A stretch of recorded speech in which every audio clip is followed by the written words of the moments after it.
அனைவருக்கும் வணக்கம். இன்றைக்கான கேள்வி என்னன்னா, அன்பு பிரிந்திருந்தால் கூடுமா அல்லது குறையுமா அப்படிங்கிறது தான் இந்த கேள்வி. கேள்விக்கு பதில் அது அவங்களுக்கு யுனிக்கை பொறுத்தது. நீங்க லௌகீகத்துல சாதாரணமா எடுத்துட்டோம்னா, பிரிந்திருந்தா அன்பு கூடுவதும் உண்டு, பிரிந்திருந்தா அன்பு குறைவதும் உண்டு. அதே மாதிரி சேர்ந்திருந்தாலும் அன்பு கூடுவதும் உண்டு, சேர்ந்திருந்தால் அன்பு குறைவதும் உண்டு.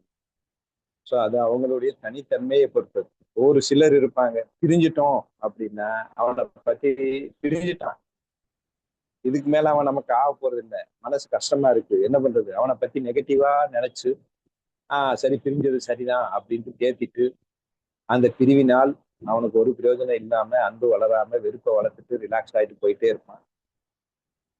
அதே மாதிரி சிலர் பிரிஞ்சுட்டா பாசிட்டிவா தெரியும். அதை பண்ணானே இதை பண்ணானே அப்படின்னு சொல்லிட்டு பிரிந்தால் பாசிட்டிவ் தெரியும், சிலருக்கு பிரிந்தால் நெகட்டிவ் தெரியும். அது அவங்களுடைய யுனிக்கை பொறுத்தது அப்படின்னு பார்த்துக்கணும்.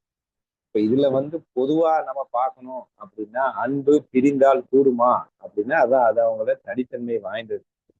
ஆனா கண்ணன் ஆன்மீக ரீதியாக பார்க்கும்போது கோபியர்களை பிரிந்தான் அன்பை பெருக்குவதற்காக. அதே ருக்மணியும் சத்யபாமையிடம் கூட இருந்தான் அன்பை கூட்டுவதற்காக. அந்த ருக்மணியும் சத்யபாமாவும் கூட இருந்தாதான் அவங்களுக்குள்ள அந்த என்ன தெரியும், அவங்களுக்குள்ள இருக்கிற லைக்ஸ் என்ன, டிஸ்லைக்ஸ் என்ன, ஈகோ என்ன, ஒட்டு என்ன, உரசல் என்ன, எல்லாம் தெரிஞ்சு அது மூலியமா ஒரு மோல்ட் ஆகி கூட இருந்தாதான் ஒரு அண்டர்ஸ்டாண்டிங் ஒரு அன்புக்கு வர முடியும். விலகி இருக்கும்போது எல்லாம் ஞானிமா தான் இருக்கும். இப்ப நம்மளே டூருக்கு வர்றோம், டூருக்கு வராதவங்க எல்லாம் கிளாஸ் கேட்கறாங்க போறாங்கன்னா எல்லாம் ஞானி தான், ஒரு பிரச்சனை இல்லை. டூர் வந்தாதான் எல்லா பிரச்சனையும் வரும். அப்ப கூட இருக்கும்போதுதான் நம்மளுடைய வண்டவாள தண்டவாளம் தெரியுது. இப்ப நம்மளே பார்த்துருப்போம் இல்லையா, ஃப்ரெண்ட்ஸா இருக்கிற வரைக்கும் தெரியாது, காதலியான பிறகு சில பிரச்சனை வருகின்றன, கல்யாணம் ஆன பிறகு பெரிய பிரச்சனை வருது. அப்ப கூட இருக்க இருக்க பிரச்சனைகள் கூடுகின்றன, எல்லாம் தெரிகின்றன.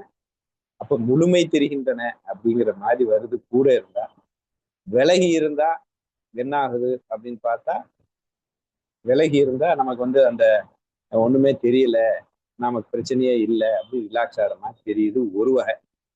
இதே இன்னொரு வகை எடுத்துக்கிட்டோம்னா, ஒரு டீச்சர் இருக்காங்க, அவங்க ஸ்டூடெண்ட்டுக்கு கிளாஸ் எடுத்துட்டு வராங்க, 50 ஸ்டூடெண்ட்டை சூப்பரா மெயின்டைன் பண்ணி பக்காவா கண்ட்ரோல் பண்ணி அருமையா ஹேண்டில் பண்றாங்க. ஏன்னா அவங்க கூட இல்லை. ஆனா கூடவே இருக்கிற தான் மகனை கண்ட்ரோலே பண்ண முடியாம பட்டுல திணறி சிக்கி முக்காயிடு கஷ்டப்படுறாங்க.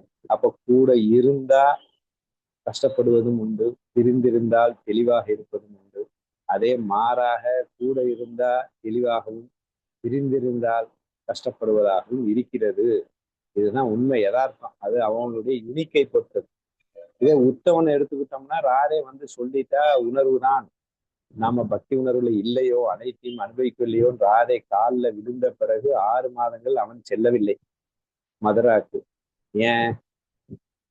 பிரிந்தால் அந்த அந்த உணர்வை அனுபவிக்க முடியாது. அப்ப கூட இருந்து இருந்து பார்த்து பார்த்து பார்த்து பார்த்து அந்த அனுபவத்தை பெறுகிறான் அப்படின்னு வருது. ஞானதேவரே 2 சொல்லியிருக்கிறார்.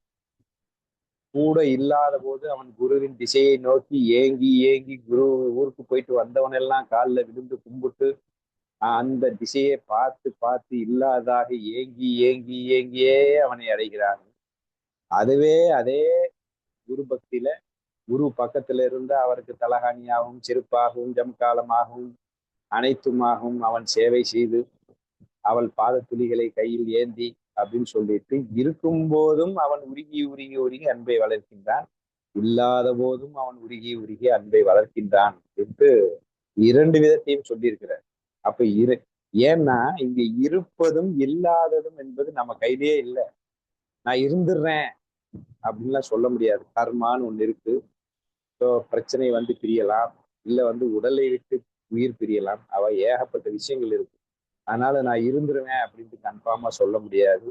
இருக்க மாட்டேன்னு கன்ஃபார்மா சொல்ல முடியாது. எத்தனையோ பேர் இருக்க மாட்டேன்னு சொல்லுவான், உள்ள வலுக்கட்டாயம் உள்ள உட்காந்து கூட்டுறோம். இருப்பேன்னு கொடுத்தாலும் பிரிந்தவர்கள் இருக்கிறார்கள். அப்ப இருப்பதும் பிரிவதும் நம் கையில் இல்லை என்பது ஒரு வகையில் தெளிவாக தெரிகிறது. அப்ப நம்ம என்ன பண்ணணும் அப்படின்னா, நான் இருப்பது மூலியமாக என் அகங்காரத்தை இருக்கும்போது என் அகங்காரத்தையும் லைக்ஸையும் டிஸ்லைக்ஸையும் தட்டி என் அன்பை மேம்படுத்துவதற்கு உண்டான வேலையை பண்ணணும்.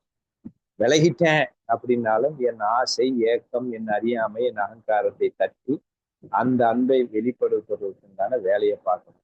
நம்ம இருக்கும்போது விருப்பை வளர்த்து கொண்டு விலகும் போது வெறுப்பை வளர்த்து கொண்டிருந்தால் அது இருந்தாலும் குற்றம், பிரிந்தாலும் குற்றமாகிவிடும். அதனால் இருக்கிறோமா இல்லையா என்பது மேட்டர் அல்ல.